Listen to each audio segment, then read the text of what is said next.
Did I do it? Yeah, you're burying yourself so well. Ooh, happy Thursday. You sound like our dog when he tries to get our attention. Who's drinking right now just off camera. He's right there. Let's see if we can do it. There we go. Koopy, say hi, buddy. Yeah, sweet buddy. Good morning, Hi, everybody. friends. Hello. Welcome to the... You sat it down so perfectly. You're welcome. Excellent job. We're better when we come together. Morning show. With Dr. Terry Murphy. Chris Murphy. Hey, everybody. And Cooper Murphy. And Cooper Max Murphy. Yes. Welcome to the Thursday edition. We're so glad that you are here and everybody is slowly coming online. How are we all? We good? Robin, how you doing, girl? Good to see you. Amanda, good to see you. Good morning, People friends. coming in on both Facebook and Insta. Come on in. Hello, Do you have Caitlin, your hello. coffee or your tea? For those of you that have not been on the show, good morning and welcome. Here we talk about self-care. We talk about social justice. Correct. We talk about taking care of ourselves in our relationships because we are both marriage and family therapists. And we're not going to shove anything down your throat. But we do talk about Speak a for lot yourself. about how to. Good morning. Hi again. We do talk about just how to have better, more healthy relationships, and we try to do it in a very loving and non-judgmental way. So, if that's what you're in the mood for, then You're in the right stay spot. tuned. You are here. Yeah. And that's good things. Yeah, welcome. Hello. If we look any kind of weird today, it's because we took a shower. What? We're clean. Because I've got to go to work a little bit early today. I have a session right at 8. So for us, that's in like 49 minutes. Yeah. So we're going to be brief on here so that we can get on with our mornings and you can also get on with your mornings. But we're not going to skip. We're not going to not get on here. We have to come say hi. Morning sunshines. I love that. Morning sunshine right back at you. Well, I hope that everybody had a great evening, or wherever you are in the world. It stormed violently here, Yes, but it for a did. very brief period of time. So sunshine, all of that, sunshine again, it like flooded. Our son called us and was like, can you come pick us up? We got stranded. They were skateboarding out and around, and so we picked them up and took them home. And it was like, water was up like to the roof of the van. Now, when we'll we were say going this: down. we live in a neighborhood, and the way that water is diverted in our neighborhood, they've done a very good job of that. Feel really grateful. Having said that, we live at the bottom of the hill. Evening. Oh yes. Okay, so that's what I was going to mention. I'll just quickly say this. So water was flooding, and luckily the water diverts away from the houses in a nice way. And so we didn't feel at all like we were at risk of having any sort of flood situation happening. But it was, and so because of that, we can watch the water, especially when it rains as hard as it did yesterday, and enjoy it. But we did have to go pick up our Rescue son. mission. He was playing with some friends, and they just got landlocked at a place where they needed some help. So we went and got them, but we had to go through water, and it was deep. I mean, it was like 18 inches, 2 feet in some places, and so it was just like floor it in the minivan and hope that we get through this thing so we can go get the sun. So it's good.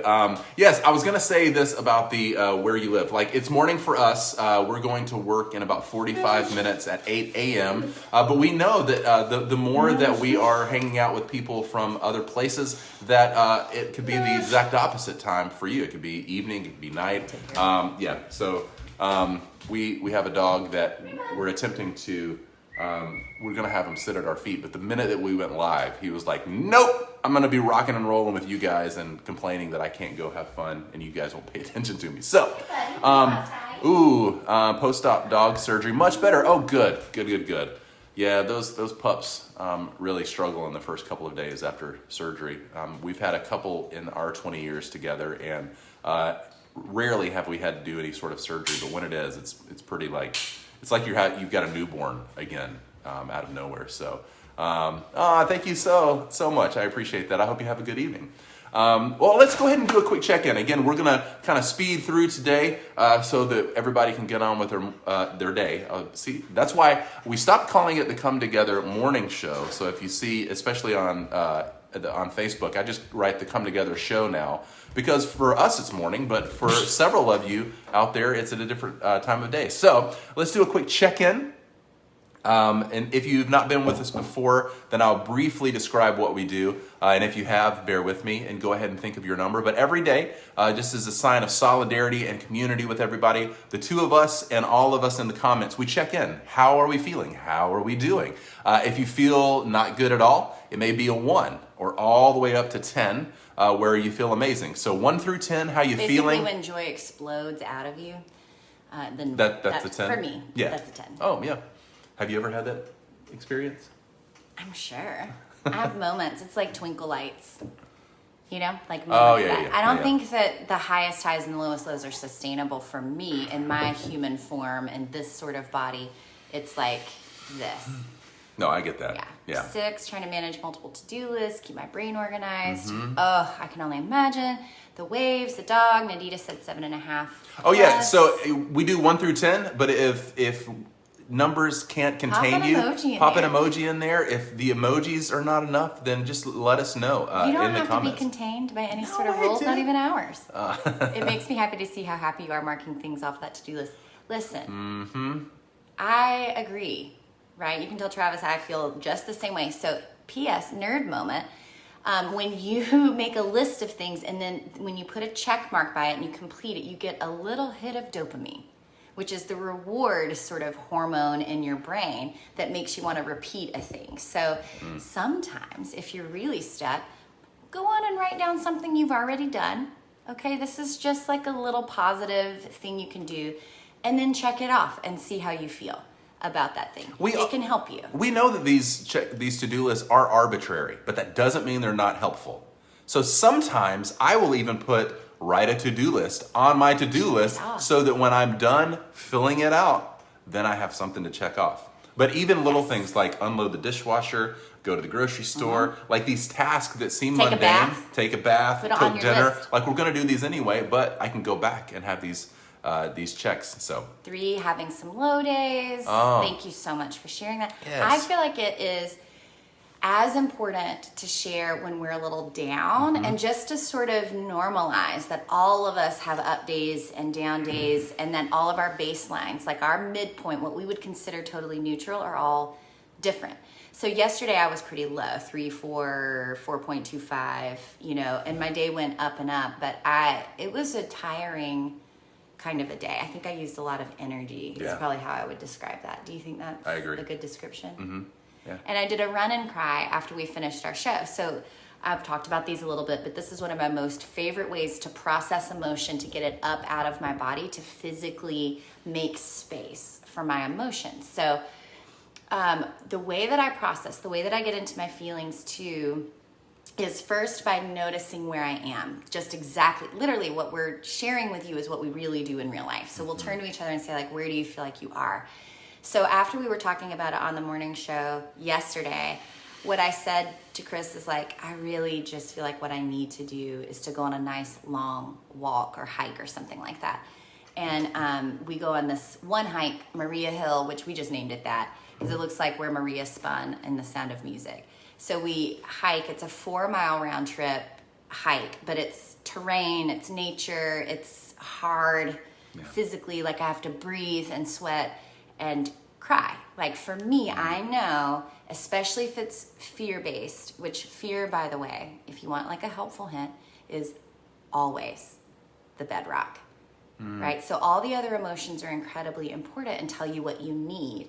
But really, if you can't figure it out and you feel really stuck and you have a lot of anxiety about certain things and your body is having a hard time processing, here's a helpful hint. It's probably fear. And probably it's not just fear about like snakes and things. It's a fear about something about your identity and who you are, something about your relationship with your higher power, or something about a relationship that you have here. God, self, others. And it's going to be a fear based on one of those things. And it was for me. But we found out what it really was yesterday. So I kind of start in I drop into my body, I can know a number, and then my mind is kind of spinny. And what I have to do is sort of talk myself through some worst case scenarios, like go all the way to the end of some of those thoughts, and then do something physical. And once my mind is clear and my body is expressed some of those things and I physically have been able to cry, I have enough space to really know what my feelings are. Now, that's not the same process that everybody needs. It's not even the same process that all of my clients need, and it's not your same exact process. But that, for me, when it is about like a core fear or an old trauma or something like that, that's where I have to go.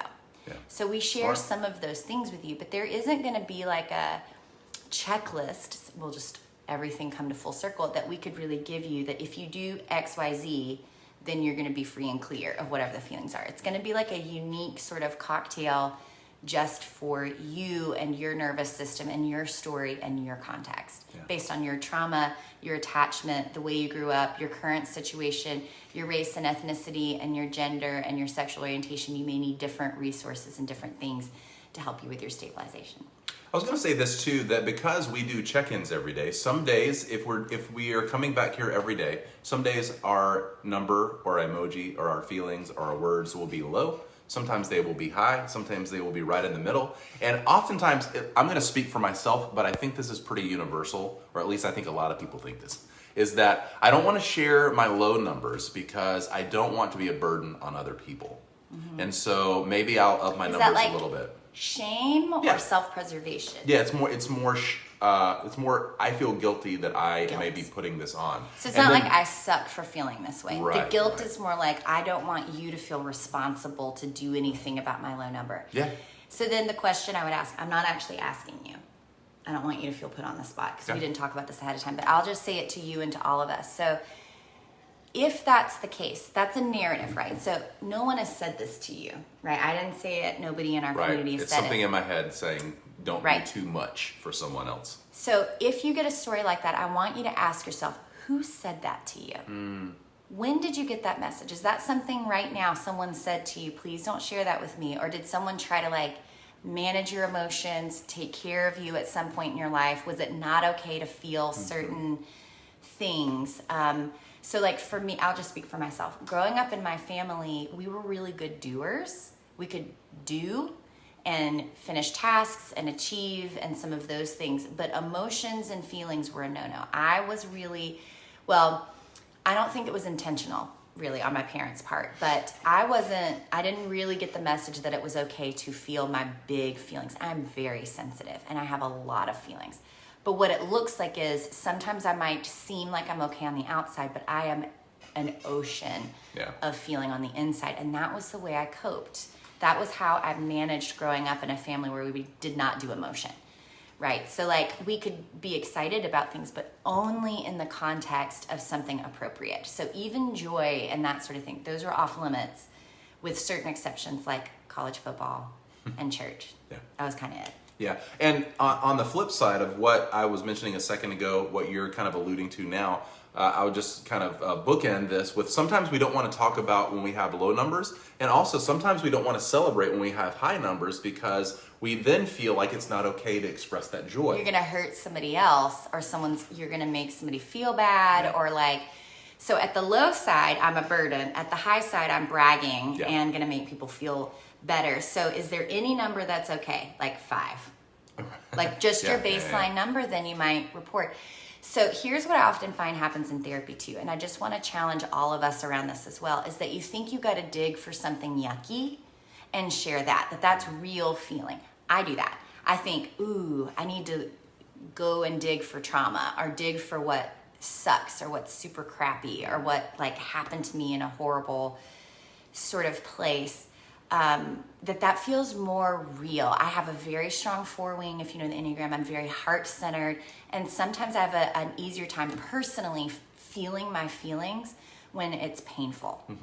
That joy is harder for me viscerally in my body to sort of feel. So that's the thing I want to share with you too, that like the more awareness that you have about the way you're wired, the more that you start to notice the way that you cope and how you show up and that sort of thing, the better you're going to be able to name and talk about things and just notice, where do I feel kind of restricted? What I want for us, and you're alluding to this, but you can correct me if I'm not totally saying it, but I just want us to be flexible to feel the full range of our humanity. That 1000%. All of you is welcome and all of you is beautiful. That if this is how we're wired, to have this full range of emotion. I want us to be able to have access to it. Yeah, and I agree. I say yes to that. Yes, that's what I want in our community. And yet, I also will be challenged by that in my life. Even though I say it out loud. Does joy feel easier or does hard feel easier? Hard feels easier. Joy feels like I'm the thing you said a minute ago, that I'm bragging. Is it the so joy I shouldn't. acronym? Yes. Yeah. And so it's harder for me to express that because I don't want to be a burden. And I don't want to feel like I'm bragging, and so I stay safe somewhere in the middle, which is why I think that in the culture... Plus, white Jesus was always sad, right? So, like, that's what we modeled, like, what a good person is supposed to look like, a sad, lonely white Jesus who's boring and doesn't do anything, and I'm tired of that. So, I did not product place this, but, Caitlin, I'm going to talk about your book again. This is basically the only thing I keep going back to. If you want medicine... for these times, go pick up Caitlin Curtis's book, Native, and learn about not white Jesus and about being a whole person, right? Finding your identity. White Jesus freaking wept. And turned some tables over. He had some anger, yes.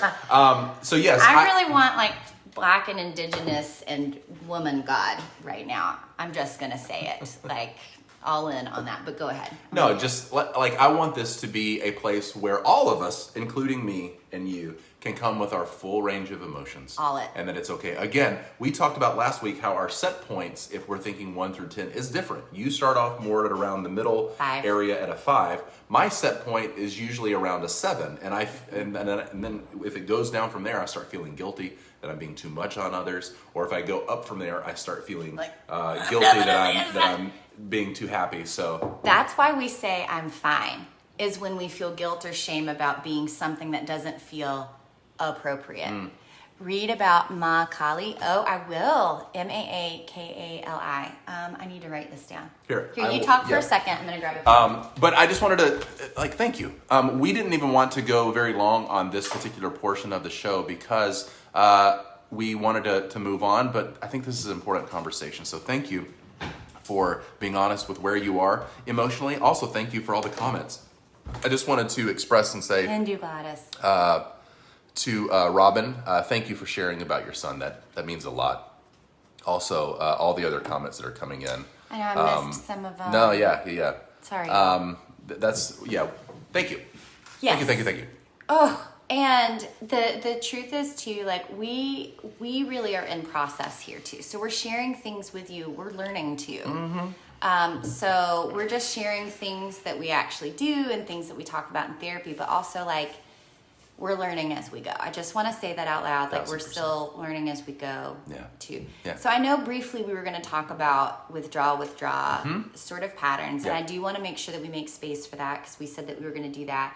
So I'll talk about this kind of briefly, but I do at some point want to actually go like take a deep dive. Well, we can talk about it briefly today and then we can come back to it tomorrow to like as a part 2. It's really good. Like to do, so remember the cycles that we're talking about and the 2 moves in. Did you have anything else you wanted to share first? Ready to roll.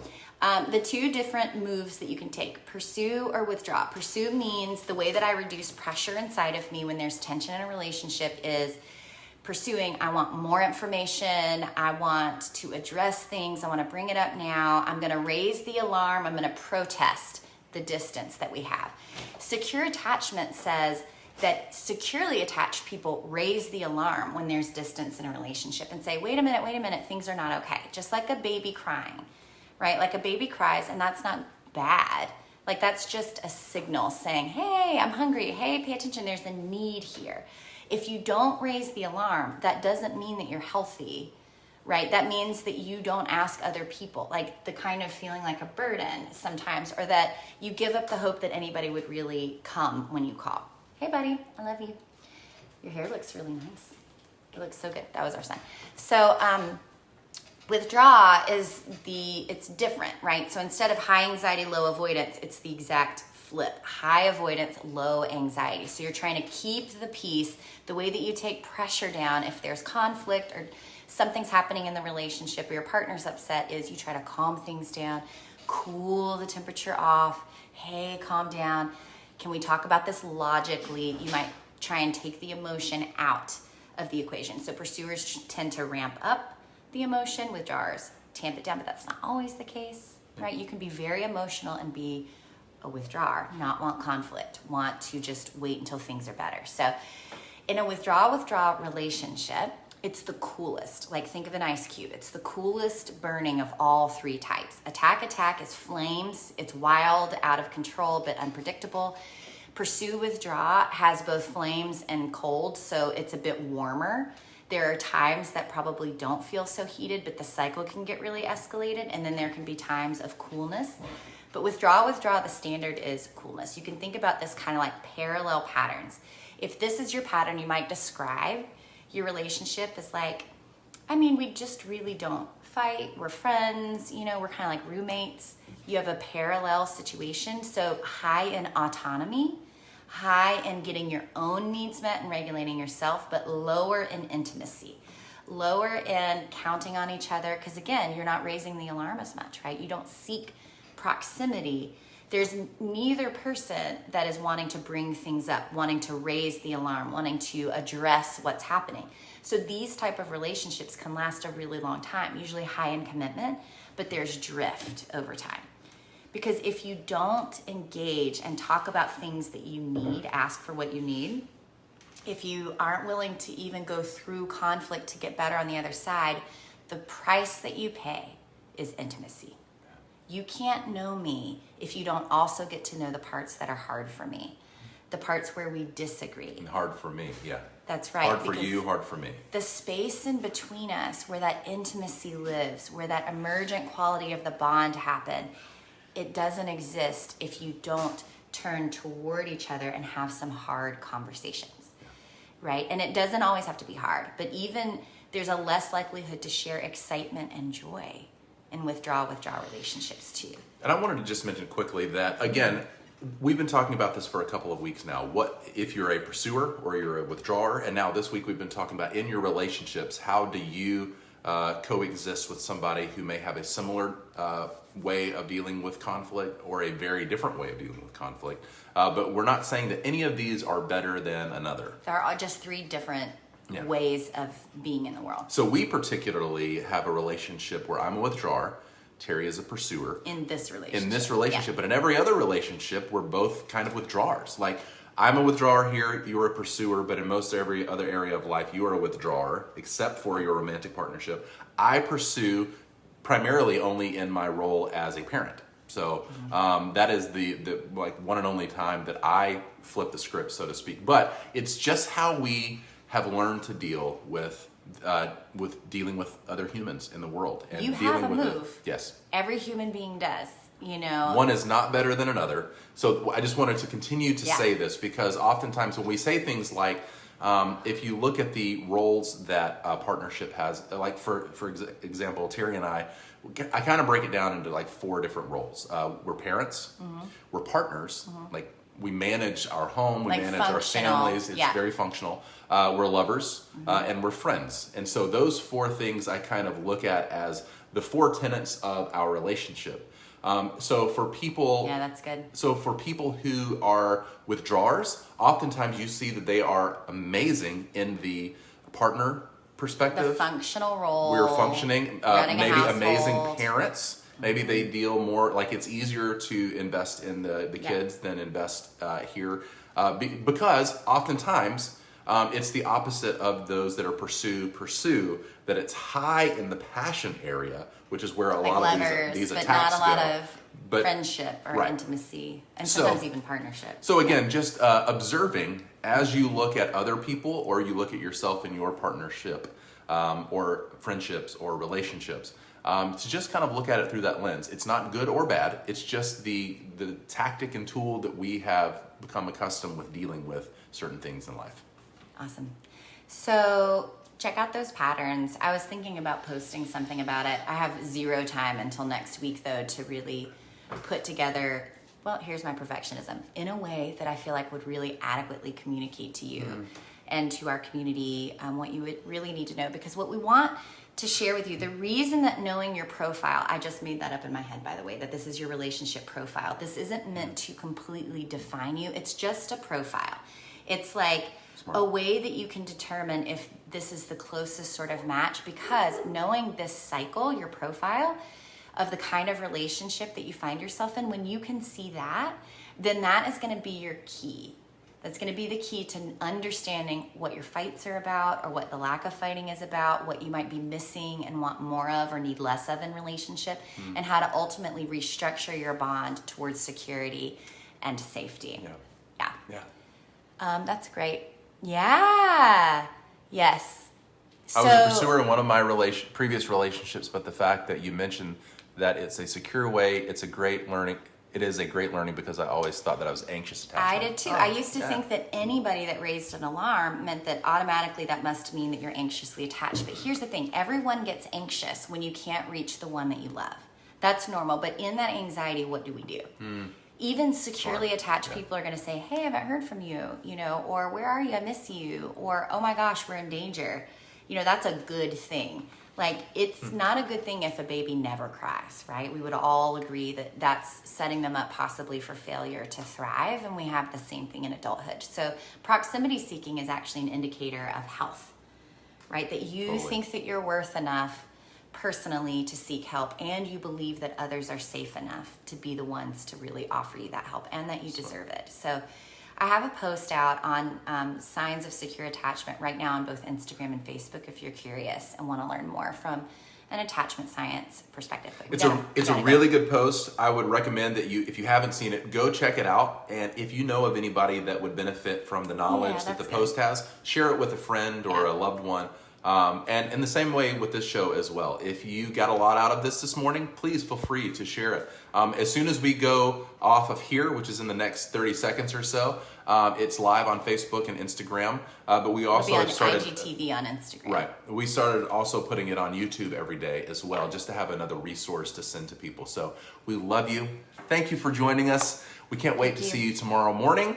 Or tomorrow, whatever time it is for you, but 7 a.m.-ish Central Time here in the United States. But we look forward to seeing you this time tomorrow. Have a good one. You got this. Go knock it out of the park. Bye, everybody. Bye.